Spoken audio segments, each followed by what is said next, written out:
নমস্কার, শুরু করছি প্যারালাল ঝলক। ডিজিটাল মিডিয়ায় এই প্রথম বাংলায় খেলার বুলেটিন নিয়ে আপনাদের সাথে আছি আমি উর্না। আইএসএল থেকে আন্তর্জাতিক ফুটবলের যাবতীয় খবর নিয়ে আমাদের বিশেষ সেগমেন্ট খেল সকার। দুরন্ত পারফরমেন্স, জামশেদপুর এফসিকে 3-0 গোলে হারিয়ে লিগ টেবিলের শীর্ষস্থানে পৌঁছলো মোহনবাগান। ম্যাচের শুরু থেকে দিন দাপট ছিল সবুজ মেরুন ব্রিগেডের। প্রথম গোলটা আসে 15 মিনিটে, দিমিত্রি পেত্রাতোসের কর্নার থেকে অলরেডের গোল। মোহনবাগানের আক্রমণই ছিল এদিন বেশি। বিরতির কিছুক্ষণ আগে লিস্টন কোলাসোর অসাধারণ একটা গোল, ম্যাচের ভবিষ্যৎ তখনই নিশ্চিত করে দিয়েছিলেন তিনি। জামশেদপুর দ্বিতীয়ার্ধে ম্যাচে ফেরার চেষ্টা করলেও তখন অনেকটাই দেরি হয়ে গিয়েছিল। প্রতিপক্ষ শিবিরের কফিনে শেষ পেরেকটি পুঁতে দেন ম্যাকলরেন, যদিও তাকে সাজানো পাসটা বাড়িয়েছিলেন মনবীর সিং। ম্যাচ শেষে উচ্ছ্বসিত মোহনবাগান সচিব দেবাশিস দত্ত।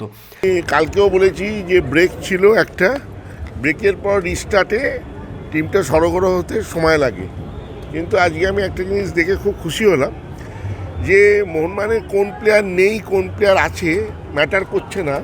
যারা যারা নেই তার বদলে যারা যারা খেলছে তারাও ততটাই ভালো খেলছে। তো এইটা একটা সবচেয়ে বড় প্লাস পয়েন্ট যে বেঞ্চে যারা বসে আছে তারাও ততটাই তৈরি, তাদের যখন নামানো হচ্ছে তারা সেই ম্যাচ বার করে নিচ্ছে। তো it is a good sign. এত বড় লম্বা লিগ, সব ম্যাচে সব প্লেয়ার খেলতে পারবে না, রিজার্ভের প্লেয়ারদেরও সমানভাবে পারফরমেন্স করতে হবে। সেই জন্য আর এত ভালো মানের প্লেয়ার আছে বছর মোহনবাগানে, যেটা আমাদের ক্ষেত্রে প্লাস। লিস্টন কোলাসোর পারফরমেন্সে আপ্লুত প্রাক্তন ফুটবলার অলোক মুখোপাধ্যায়। মোহনবাগানকে নিয়েও আশাবাদী তিনি। এবং সবচেয়ে আজকে মানে চোখ ধাঁধানো গোল করেছে লিস্টন কোলাসো। মানে আর লজ্জাজনক, একটা 4টে ডিফেন্ডারকে কাটিয়ে এবং সুন্দরভাবে কাটিয়ে মানে ওয়ার্ল্ড ক্লাস গোল করেছে। জামশেদপুরে সেরকম ফরওয়ার্ড লাইনে সেই প্রেশার ছিল না। জামশেদপুর একটু লড়াই করেছিল, কিন্তু গোল খাওয়ার পর আর জামশেদপুরকে খুঁজে পাওয়া যায়নি, কারণ মোহনবাগান টিমের অনেক বেশি প্রেশার ছিল। যাই হোক, জামশেদপুরে মোহনবাগানকে আগামী ধরো তোমার পাঞ্জাব ম্যাচ, তারপরে ব্যাঙ্গালোর, এগুলোর সঙ্গে ভালো খেলতে হবে। তারপরে তোমার নর্থ ইস্ট, এই টিমের এই তিনটে যদি রুখে দিতে পারে মোহনবাগানই চ্যাম্পিয়নের দৌড়ে অনেকটা এগিয়ে যাবে এবং এগিয়ে আছেও। আর যেটা হোসে মলিনার কাজটা আবার শক্ত করে দিলেন দিমিত্রি পেত্রাতোস। জামশেদপুর এফসি বিরুদ্ধেই তার ছন্দে ফেরার ইঙ্গিতটা যেন পাওয়া গেল। হোসে মলিনার দল বাছাইয়ের কাজটা এবার বেশ কঠিন হতে চলেছে। ধীরে ধীরে ফর্মে ফিরছেন সবুজ মেরুনের তারকা দিমিত্রি। ভালো খেলেছে, ও অনেকটা জায়গা নিয়ে খেলেছে। ও কর্নার গুলো তো সবই ও মারছিল দেখলাম। কর্নার, ও সেট পিস মুভমেন্টে সবকিছুই ও করে এবং অনেকটা জায়গা নিয়ে খেলেছে এবং ও ফ্রি খেলেছে একদম। যেটা কোচ ওকে বলেছে তুমি তোমার মতো ফ্রি খেলো, কখনো ডান দিক কখনো বাঁ দিক, কখনো মিডিল জায়গায় এসে বল নিয়েছে। এইটি তো একটা বড় প্লেয়ারের লক্ষণ, সেটা দিমিত্রির মধ্যে আছে এবং দিমিত্রিকে এর আগে ফার্স্ট টিমে যুবভারতী স্টেডিয়ামে মোহনবাগান বনাম জামশেদপুর ম্যাচ, সেখানেই দেখা মিলল সবচেয়ে বড় টিফোর। বেশ কয়েকদিন ধরেই চলছিল এই জল্পনাটা। দীর্ঘ বিরতির পর জামশেদপুরের বিরুদ্ধে প্রথম ম্যাচে নেমেছিল সবুজ মেরুন ব্রিগেড। সেখানে প্রিয় ফুটবলারদের তাতাতে সমর্থকদের তৈরি সবচেয়ে বড় টিফোর প্রদর্শন। নর্থ ইস্টের বিরুদ্ধে নামার আগে নিজেদের মধ্যেই একটি প্রস্তুতি ম্যাচ আয়োজন করেছিল ইস্টবেঙ্গল। দলের পারফরমেন্সে খুশি লাল হলুদ কোচ অস্কার ব্রুজো। মাধি দালাল, পিভি বিষ্ণু গোল পেয়েছেন, জোড়া গোল করেছেন জেসিন টিকে। সব মিলিয়ে দলের প্রস্তুতিতে বেশ খুশিই হয়েছেন লাল হলুদ কোচ। তবে এদিনও প্রস্তুতি ম্যাচে নামতে পারেননি হেক্টর ইউস্তে এবং নিশু কুমার। সময় ক্রমশ এগিয়ে আসছে, হেক্টরের মাঠে না নামা ঘিরে জল্পনা বাড়তে শুরু করেছে। নর্থ ইস্টের বিরুদ্ধেও কি হেক্টরকে ছাড়াই নামতে হবে লাল হলুদ ব্রিগেডকে? শেষ পর্যন্ত কি হয় সেটাই দেখার। 29শে নভেম্বর নর্থ ইস্টের বিরুদ্ধে নামবে ইস্টবেঙ্গল। সেখানেই খেলতে পারবে না নাওরেম মহেশ। তার জায়গায় কাকে খেলানো হবে তা নিয়ে চলছে জোর আলোচনা। শোনা যাচ্ছে কোচের পরিকল্পনা নাকি রয়েছেন পিভি বিষ্ণু। শনিবার প্রস্তুতি ম্যাচে গোলও পেলেন পিভি বিষ্ণু। নর্থ ইস্ট ইউনাইটেডের বিরুদ্ধে নামার আগে বিষ্ণুর এই পারফরমেন্স যে কোচ অস্কার ব্রুজোকে অনেকটাই স্বস্তি দিচ্ছে তা বলার অপেক্ষা রাখে না। উইংয়ে একদিকে মাধি দালালের সঙ্গে বিষ্ণুকেই খেলানোর সম্ভাবনা বেশি। তিনিই হয়ে উঠতে পারেন অস্কারের নতুন তাস। এদিন ইন্ট্রা স্কোয়াড প্রস্তুতি ম্যাচ খেলল লাল হলুদ শিবির। সেখানে তালালের সঙ্গে বিষ্ণুও গোল করলেন। সবকিছু মিলিয়ে উইং নিয়ে কোচের চিন্তা যে খানিকটা হলেও কমেছে তা বলাই যায়। আগামী 27শে নভেম্বর বেঙ্গালুরু এফসির বিরুদ্ধে নামবে মোহামেডান। ইতিমধ্যেই প্রস্তুতি শুরু করে দিয়েছে সাদা কালো ব্রিগেড। তবে অ্যালেক্সিস কবে আসবেন তা নিয়েই চলছিল একটা জল্পনা। শনিবার রাতেই শহরে পৌঁছচ্ছেন মোহামেডানের সেরা তারকা অ্যালেক্সিস। অন্যদিকে জোসেফ পরের ম্যাচও খেলতে পারবেন কিনা তা নিয়ে একটা ধোঁয়াশা রয়ে গিয়েছে, যদিও দলের সঙ্গে প্রস্তুতি শুরু করে দিয়েছেন তিনি। অন্যদিকে শোনা যাচ্ছে জানুয়ারি উইন্ডোতে নাকি বেশ কয়েকটা বদল হতে পারে সাদা কালো শিবিরে, আলোচনাও চলছে। শেষ পর্যন্ত কি হয় সেটাই দেখার। আই লিগের ক্লাব দিল্লি এফসির সহকারী কোচ হিসেবে যোগ দিচ্ছেন প্রাক্তন ইস্টবেঙ্গল অধিনায়ক হরমনজত সিং খাবরা। তিনি ইয়ান লয়ের সঙ্গে কাজ করবেন এবার রঞ্জিত বাজাজের ক্লাবে। গত মরশুমে ইস্টবেঙ্গলের হয়ে মাঠে নামলেও খেলোয়াড় হিসেবে কেরিয়ারের শেষটা খুব ভালো করতে পারেননি। চলতি বছরেই এএফসি প্রো লাইসেন্স করেছেন তিনি। এবার দিল্লি এফসিতে কোচ হিসেবে কেরিয়ারের দ্বিতীয় ইনিংস শুরু করলেন। মেসি বিদায়ের ক্ষত এখনও শুকোয়নি বার্সেলোনা সমর্থকদের মন থেকে। 2021 সালে অর্থনৈতিক সংকটের জেরে চুক্তি নবীকরণ করতে ব্যর্থ হলে নাটকীয়ভাবে ভেঙে যায় মেসি বার্সার প্রায় 2 দশকের সম্পর্ক। সেই বার্সায় আবারও ফিরতে চলেছেন মেসি, যদিও এই ফেরা একেবারেই ভিন্ন কারণে। আগামী 29শে নভেম্বর বার্সেলোনা ক্লাবের 125 বছর পূর্তি উপলক্ষে আমন্ত্রণ জানানো হয়েছে লিওনেল মেসিকে। তবে শুধু আমন্ত্রণ রক্ষাই নয়, 37 বছর বয়সী তারকা ফুটবলারকে এই আয়োজনে সক্রিয় দায়িত্ব পালন করতেও দেখা যাবে। নিজের পুরনো ক্লাব পিএসজির সঙ্গে ঝামেলার কারণেই চলতি মরশুমে রিয়াল মাদ্রিদে সই করেন ফরাসি তারকা কিলিয়ান এমবাপে। রিয়ালে যাওয়ার পর এমবাপে অভিযোগ করেন পুরনো ক্লাবের কাছে বেতন বকেয়া রয়েছে তাঁর। এমবাপের এই দাবির বিরুদ্ধে ফরাসি ফুটবল সংস্থায় আবেদন জানিয়েছিল পিএসজি, কিন্তু সেই আবেদন ধোপে টেকেনি। ফলে পুরনো ক্লাবের কাছ থেকে বকেয়া বাবদ 483 কোটি টাকা পাবেন এমবাপে। ইউরোপের পাট চুকিয়ে ক্রিশ্চিয়ানো রোনাল্ডো যখন মধ্যপ্রাচ্যে পাড়ি জমান, অনেকেই তখন তাকে বাতিলের খাতায় ফেলে দিয়েছিলেন। কিন্তু রোনাল্ডো যে অত সহজে ফুরিয়ে যাওয়ার নয়, কেরিয়ারের 900 গোলের মাইল ফলক পেরিয়ে সামনে এগিয়ে যেতে যেতে সেটাই যেন বারবার মনে করিয়ে দিচ্ছেন এই পর্তুগিজ তারকা। সম্প্রতি নিজের সোশ্যাল সাইটে এক বেসরকারি টিভি চ্যানেলের বানানো তথ্যচিত্রের ট্রেলার শেয়ার করে সমালোচকদের এক হাত নিলেন ক্রিশ্চিয়ানো রোনাল্ডো। দুবাইয়ে বিলাসবহুল পেন্ট হাউস কিনলেন নেইমার।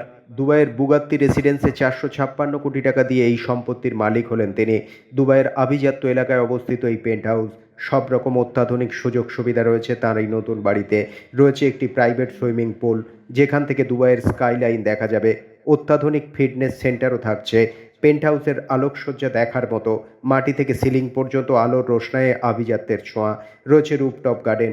বিলাসবহুল লাইফস্টাইল বাদ দিলে ফুটবলার নেইমারের কেরিয়ার নিম্নমুখী, চোটে জর্জরিত। সম্প্রতি ব্রাজিলের ক্লাব পালমেইরাসে সই করার কথা শোনা গিয়েছিল, কিন্তু তার সম্ভাবনাও শেষ করে দিয়েছেন ক্লাব সভাপতি। ইসরায়েলি বাহিনীর গোলাবর্ষণে গুরুতর আহত হয়ে হাসপাতালে মৃত্যুর সঙ্গে লড়াই করছেন লেবানন ফুটবলার সেলিন হায়দার। 19 বছর বয়সী এই ফুটবলার সম্প্রতি লেবানন জাতীয় দলে ডাক পেয়েছেন। সামনেই ওয়েস্ট এশিয়া চ্যাম্পিয়নশিপে খেলার কথা তার, কিন্তু তার আগেই ঘটে গেল এই দুর্ঘটনা। আপাতত কোমায় রয়েছেন তিনি। 22 গজে ভারতের সামনে ঠাসা ক্রীড়াসূচি। ভারতীয় দলের সব খবর তো রয়েছে, সেই সঙ্গে রয়েছে বিশ্ব ও ঘরোয়া ক্রিকেটের অন্যান্য সব খবর। আর সেসব নিয়ে আমাদের সেগমেন্ট লে ছক্কা।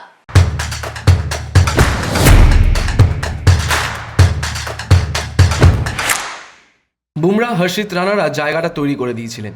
সেখানে অজি বোলারদের বিরুদ্ধে যশস্বী জয়সওয়াল ও কেএল রাহুলের দাপুটে ব্যাটিংয়ে ভর করে দিনের শেষে অনেকটাই ফ্রন্টফুটে ভারত। প্রথম দিন ব্যাটিং বিপর্যয় হলেও দ্বিতীয় দিন ভারতের একটিও উইকেট তুলতে পারেননি অজি বোলাররা। যশস্বী এবং রাহুল কার্যত এদিন অপ্রতিরোধ্য হয়ে উঠেছিলেন স্টার কামিজদের সামনে। অস্ট্রেলিয়াকে প্রথম ইনিংসে 104 রানে শেষ করে দেয় ভারত। 46 রানের লিড নিয়েই মাঠে নেমেছিল টিম ইন্ডিয়া। দ্বিতীয় দিনের শেষে ভারতের রান বিনা উইকেটে 172, লিড 218 রানে। বর্ডার গাভাস্কার ট্রফিতে নতুন নজির গড়লেন জসপ্রীত বুমরা। সেই সঙ্গে কপিল দেবের এলিট তালিকাতেও নিজের নাম তুললেন এই তারকা পেসার। ভারতীয় অধিনায়ক হিসেবে টেস্টে এক ইনিংসে 5 উইকেট নিয়েছেন তিনি। তার আগে এই রেকর্ড রয়েছে কপিল দেব, অনিল কুম্বলে, বিশেন সিং বেদিদের। চলতি বর্ডার গাভাস্কার ট্রফির প্রথম ম্যাচেই অস্ট্রেলিয়ার বিরুদ্ধে এক ইনিংসে 5 উইকেট তুলে নিয়েছেন জসপ্রীত বুমরা। 30 রান দিয়ে একাই 5 উইকেট নিয়েছেন তিনি। প্রথম ইনিংসে না পারলেও দ্বিতীয় ইনিংসেই দুরন্ত কামব্যাক। যশস্বী জয়সওয়াল ও কেএল রাহুলের ব্যাটিং দাপটের সামনে দ্বিতীয় দিন কার্যত পর্যুদস্ত হলো অস্ট্রেলিয়া বোলাররা। সেখানেই 20 বছর পর এক বিরল নজিরও গড়লেন এই দুই ব্যাটার। 2004 সালের পর টেস্টে প্রথম ভারতীয় ওপেনিং জুটি হিসাবে অস্ট্রেলিয়ার মাটিতে সেঞ্চুরি পার্টনারশিপ করলেন যশস্বী জয়সওয়াল ও কেএল রাহুল। এর আগে 123 রানের পার্টনারশিপ ছিল সেহওয়াগ ও আকাশ চোপড়া। দ্বিতীয় দিনের শেষে যশস্বী রান 90 এবং কেএল রাহুল অপরাজিত 62 রানে। ভারত বনাম অস্ট্রেলিয়া ম্যাচ, আর সেখানে বাকযুদ্ধ থাকবে না, তাও আবার হয় নাকি? পার্থ টেস্টে দ্বিতীয় দিনে মিচেল স্টার্ককে কটাক্ষ যশস্বী জয়সওয়ালের। প্রথম ইনিংসে না পারলেও দ্বিতীয় ইনিংসে দুরন্ত ছন্দে রয়েছেন যশস্বী। সেখানেই স্টার্ককে উদ্দেশ্য করে খানিকটা বিদ্রুপের সুরেই কথা বলতে শোনা গেল জয়সওয়ালকে। স্টার্ককে উদ্দেশ্য করে তিনি বলেন, যত জোরেই বল করো না কেন, আমার কাছে সবই খুব স্লো লাগছে। প্রথম টেস্ট থেকেই মন্তব্য পাল্টা মন্তব্যে সরগরম বর্ডার গাভাস্কার ট্রফি। অস্ট্রেলিয়ার মাটিতেই কোচ গৌতম গম্ভীরের রেকর্ড ভেঙে দিলেন যশস্বী জয়সওয়াল। ভারতীয় বাঁহাতি ব্যাটার হিসেবে এক ক্যালেন্ডার বর্ষে সর্বোচ্চ রান করলেন যশস্বী। এখনও পর্যন্ত যশস্বী রান 12 ম্যাচে 1156। এর আগে এই রেকর্ড ছিল গৌতম গম্ভীরের। তিনি 2008 সালে 1134 রান করেছিলেন এক ক্যালেন্ডার বর্ষে। এই ক্যালেন্ডার বর্ষে যশস্বীর ঝুলিতে রয়েছে 7টি অর্ধশত রান ও 2টো সেঞ্চুরি। হর্ষিত রানার বলে চমকে গেলেন মিচেল স্টার্ক। কলকাতা নাইট রাইডার্সে খেলার সুবাদে তাদের বন্ধুত্ব যে বেশ ভালো তা দেখা গেল বর্ডার গাভাস্কার ট্রফির ম্যাচে। অস্ট্রেলিয়ার ইনিংসে 30তম ওভারে বোলার ছিলেন হর্ষিত রানা। ওভারের প্রথম দুটি বল বাউন্সার দেন হর্ষিত, স্টার্ক সামলে নেন। পরের বলগুলিও স্টার্কের বুকের উচ্চতায় তুলছিলেন হর্ষিত। ওভারের পঞ্চম বলটি প্রত্যাশার চেয়ে কিছুটা বেশি লাফিয়ে স্টার্কের ব্যাট ছুঁয়ে দ্বিতীয় স্লিপে থাকা বিরাট কোহলির কাছে চলে যায়। হর্ষিতের বলটি স্টার্ককেও কিছুটা চমকে দেয়।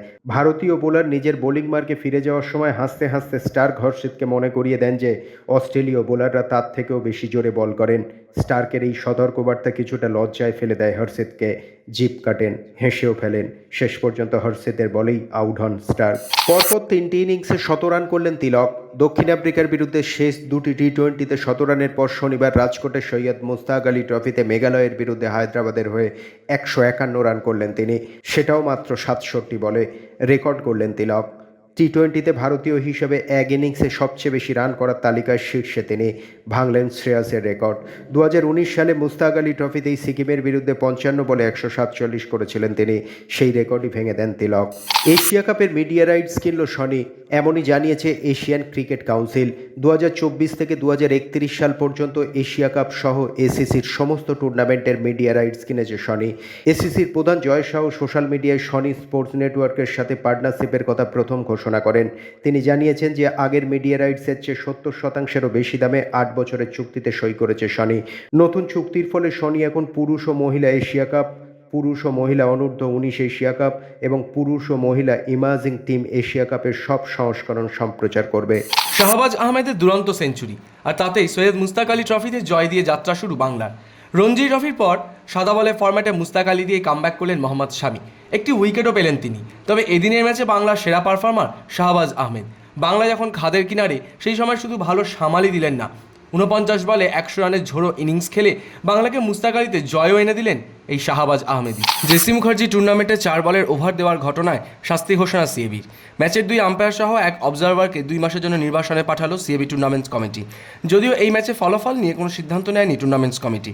আর টালিগঞ্জ অগ্রগামী বনাম কুমোরটুলি ম্যাচেই ঘটে এই ঘটনা। সেখানে টালিগঞ্জে ব্যাটিংয়ের সময় 19তম ওভারে 4 বলে ওভার ঘোষণা করেছিলেন আম্পায়ার। এরপরই শুরু হয়েছিল বিতর্ক।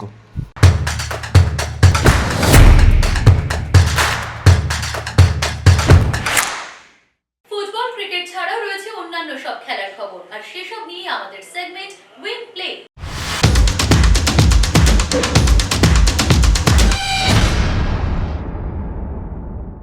আগামী সোমবার এফআইডি বিশ্ব দাবা চ্যাম্পিয়নশিপ 2024-এর প্রথম রাউন্ডে চীনের ডিং লিরেনের মুখোমুখি হবেন ভারতের ডি গুকেশ। 138 বছর পর এই প্রথমবার দুজন এশিয়ান দাবাড়ু পরস্পরের বিরুদ্ধে নামছেন। 14 গেমের ক্লাসিক্যাল ফরম্যাটে এই প্রতিযোগিতায় যে খেলোয়াড় 7.5 পয়েন্ট স্কোর করবেন তাকেই বিজয়ী বলে ঘোষণা করা হবে। 1886 সাল থেকে শুরু হওয়া এই টুর্নামেন্টে 18তম বিশ্ব চ্যাম্পিয়নশিপের মুকুট ডি গুকেশের মাথায় ওঠে কিনা সেদিকেই তাকিয়ে আছে গোটা ভারত।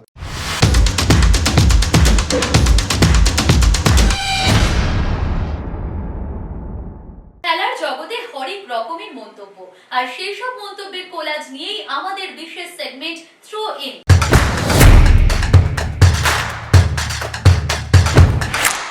আমরা রদ্রিকে ছাড়া খেলছি, আমরা তাকে মিস করছি। আমার বার্সেলোনা অধ্যায়ের কথা মনে করুন। লিওনেল মেসি ছিল দলের সেরা খেলোয়াড়। আপনি কি পুরো মরশুম মেসিকে ছাড়া খেলার কথা ভাবতে পারতেন? আপনি কি ট্রেবল জেতার কথা চিন্তা করতে পারতেন? আমার তা মনে হয় না। অভিষেকের আগের দিন আমি প্রায় সারা রাত ঘুমোতে পারিনি, কিন্তু সকালে উঠে কোনো চাপ ছিল না, বরং চিন্তা হয়েছিল তার আগের দিন, যখন আমাকে জানানো হয়েছিল আমার অভিষেক হবে, সেই সঙ্গে দলের সবার সামনে বক্তব্য রাখতে হবে। অভিষেক হওয়ার খবরে আমি কেঁদে ফেলেছিলাম। প্যারালাল ঝলক আজ এ পর্যন্তই। খেলার দুনিয়ার যাবতীয় সব খবরের সেরা প্যাকেজ নিয়ে প্যারালাল ঝলক দেখতে থাকুন প্রতিদিন রাত 10টায়।